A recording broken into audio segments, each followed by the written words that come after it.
Saturday Night Live's latest episode, on May 10, drew unexpected attention when host Colin Jost wove Prince Harry and Meghan Markle into his rundown of global headlines. As Jost announced a new UK-US trade agreement that would rejuvenate British markets for American businesses, he quipped, "All that Britain demands in return is that we keep these too." Behind him, a photo of the Duke and Duchess of Sussex filled the studio screen, underscoring an evolving narrative. What was once an American welcome mat now seems to bear a subtly mocking stamp. When the royal couple swapped royal duties for West Coast sunshine in 2020, many believed the United States would embrace them indefinitely. Their move to Montecito, California, an enclave of affluence and privacy, was met with optimism, bolstered by a glowing Vanity Fair cover in 2018 headlined, "She's just wild about Harry." That initial burst of enthusiasm peaked with their candid interview on Oprah with Oprah Winfrey in March 2021, during which Meghan's revelations on palace life captivated U.S. audiences and appeared to solidify the Sussexes' place in American hearts. Yet the honeymoon phase has waned. In February 2025, Vanity Fair returned the Sussexes to its front page for a different reason, an 8,000-word exposé titled American Hustle, penned by contributing editor Anna Peel.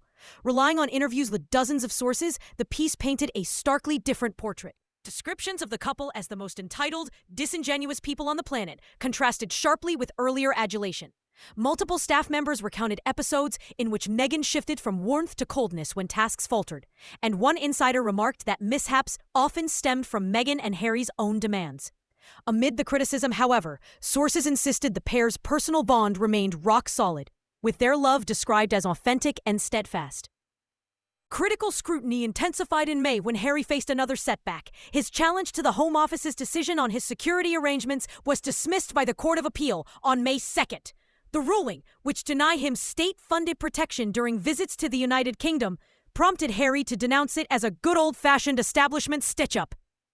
The dispute reopened old wounds about his relationship with the palace and fueled public debate over his entitlement and expectations.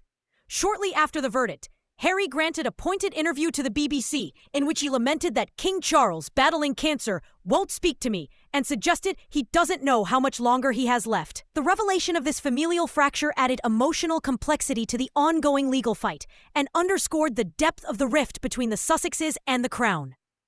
Despite the tumult, a YouGov poll released days later indicated that Harry remains the second most popular living royal among Americans, trailing only his brother, Prince William.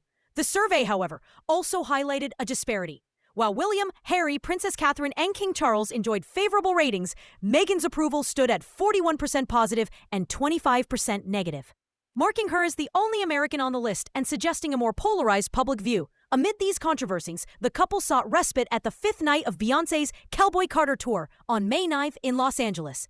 Thousands of fans flocked to SoFi Stadium to witness the country-inflected performance, and the Sussexes mingled in the VIP lounge.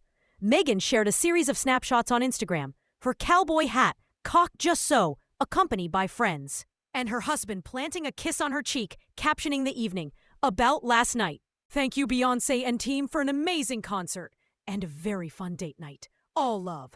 Yet even this seemingly private evening featured moments of public awkwardness. Video footage of a red carpet encounter showed Beyoncé greeting Meghan as "My Princess" in London at the 2019 premiere of The Lion King, alongside Jay-Z. That warm greeting curdled when the Sussexes inquired of director Jon Favreau whether voiceover work might await Meghan. Observers noted Beyoncé's surprised expression as she covered her face, and social media users swiftly labeled the exchange cringe-inducing. The following evening, Harry attempted another industry pitch, this time to Disney CEO Bob Iger. On camera, Harry posed, "You do know she does voiceovers?" Iger replied, "Ah, I did not know that." Harry pressed on, "You seem surprised. She's really interested." To which Iger concluded, "We'd love to try. That's a great idea." The segment circulated online, reinforcing perceptions of the Sussexes leveraging every connection amid shifting fortunes. Back at SoFi Stadium on Friday, Beyoncé herself acknowledged her royal guests. Her official website published a photograph capturing Harry and Meghan in the VIP section, grinning as they watched Crazy in Love. Meanwhile, fans armed with smartphones recorded Harry's more subdued reactions, shifting weight, watching Meghan dance, and occasionally checking his surroundings. Meghan, visibly moved during the performance of 16 Carriages, cheered and wiped tears as she sat on a prop styled as an American roadster.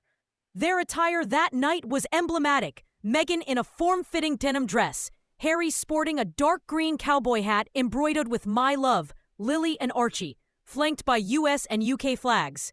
When the remix of Texas Hold'em kicked in, Meghan swapped hats with her husband, signaling her full embrace of the theme.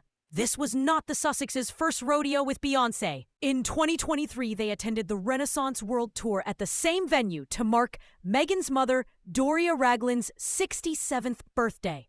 On that occasion, Meghan reveled in the festivities while Harry appeared disengaged, scrolling through his phone.